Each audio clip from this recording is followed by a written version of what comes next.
Students, let's learn about Mendeleev periodic table. देखिए, Mendeleev ने अपनी पीरियोडिक टेबल 1869 में दी और जो ये पब्लिश होके आई that was the year 1872। Mendeleev की जो पीरियोडिक टेबल थी वो अपने आप में ही केमिस्ट्री में एक माइलस्टोन साबित हुई। आज हम जो मॉडर्न पीरियोडिक टेबल यूज कर रहे हैं उससे पहले जो टेबल यूज की जाती थी वो मेंडलीव पीरियोडिक टेबल ही यूज की जाती थी। ठीक है, तो जैसे कि पहली वाली वीडियोस में हमने डिस्कस किया था डुबर-नियर ट्रायड के बारे में, न्यूलैंड लॉ ऑफ ऑक्टेव्स के बारे में।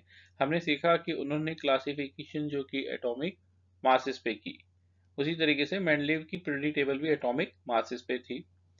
एटॉमिक नंबर पे जो टेबल है वो आज हमारे पास मॉडर्न पीरियोडिक टेबल है। इससे पहले जितनी भी क्लासिफिकेशन थी वो एटॉमिक मासेस पे थी। डुबर-नियर, न्यूलैंड, मेंडलीव सारे एटॉमिक मासेस पे क्लासिफाई कर रहे थे एलिमेंट्स को। चलिए देखते हैं मेंडली पीरियोडिक लॉ क्या कहता है। मेंडली पीरियोडिक लॉ क्या कहता है?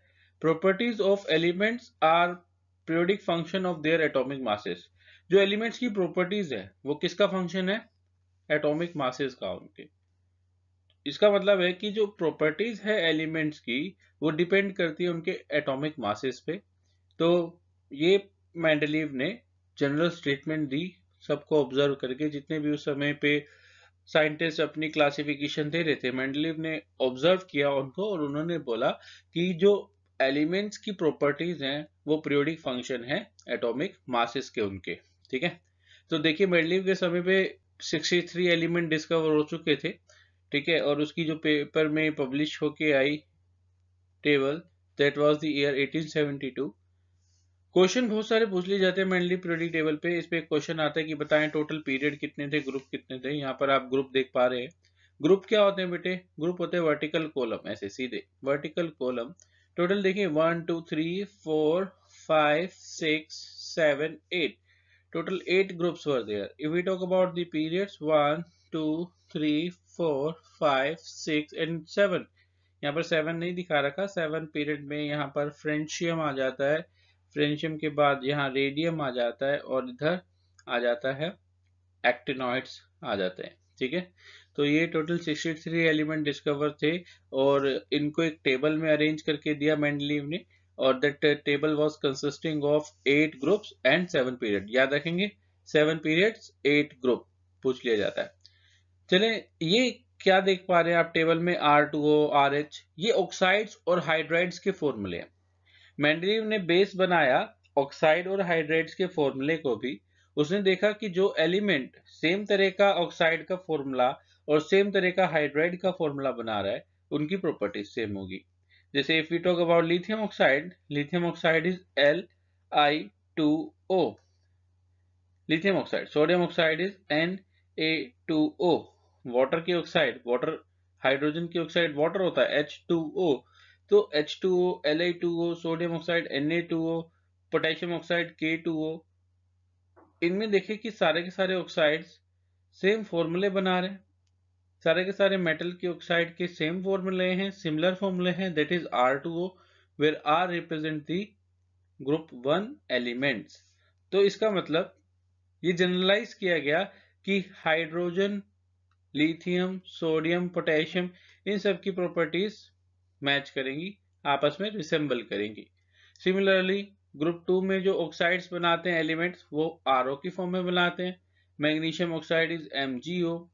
तो हर एक ग्रुप में ऑक्साइड और हाइड्राइड का जनरल फॉर्मूला मेंडलीव ने दिया था। तो अगर पूछे what was the base of classification of Mendeleev periodic table, first one was the atomic masses. Atomic mass को तो बेस बनाया ही था, सारे element in the order of increasing atomic masses place किए गए हैं।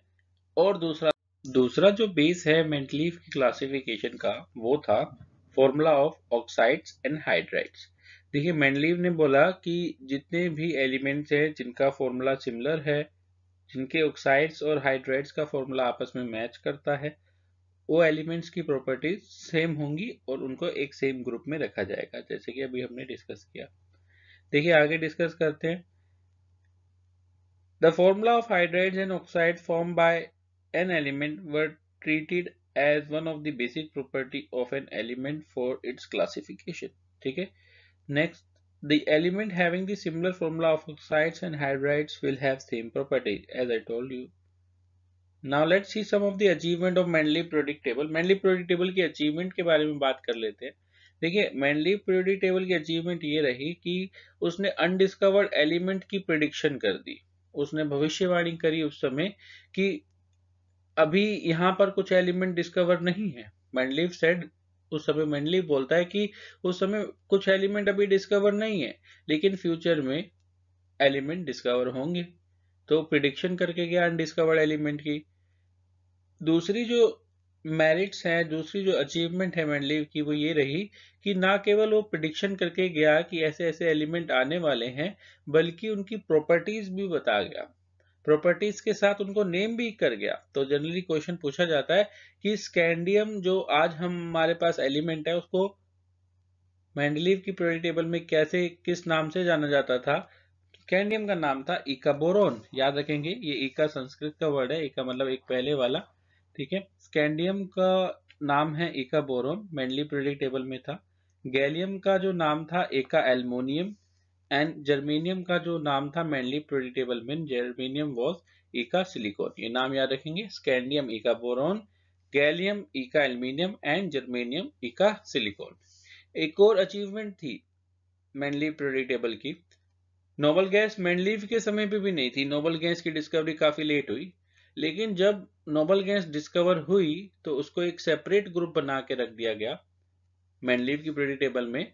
और मेंडलीव पीरियोडिक टेबल में कोई बिना किसी वेरिएशन किए, बिना छेड़छाड़ किए, नोबल गैस को भी डाल दिया गया एक सेपरेट ग्रुप में। When novel gases were discovered, they could place in a new group without disturbing the original table. Mendeleev अपनी टेबल में कोई नोबल गैस के लिए स्पेस नहीं छोड़ के गया था, लेकिन नोबल गैसेस फ्यूचर में डिस्कवर हुई और एक सेपरेट ग्रुप पे रख दी गई। तो this are the achievements of Mendeleev periodic table. देखिए, आगे बढ़ते हैं और सीखते हैं कुछ लिमिटेशंस मेंडलीव पीरियोडिक टेबल की। पहली जो लिमिटेशन है, उसने हाइड्रोजन की पोजीशन टेबल में सही से असाइन नहीं की थी। हाइड्रोजन की पोजीशन आज भी मॉडर्न पीरियोडिक टेबल की भी लिमिटेशन बनी हुई है। As the properties of hydrogen matches with group 1, group 1 से भी मैच करती है और ग्रुप 17 से भी मैच करती है, हैलोजन वाले ग्रुप से।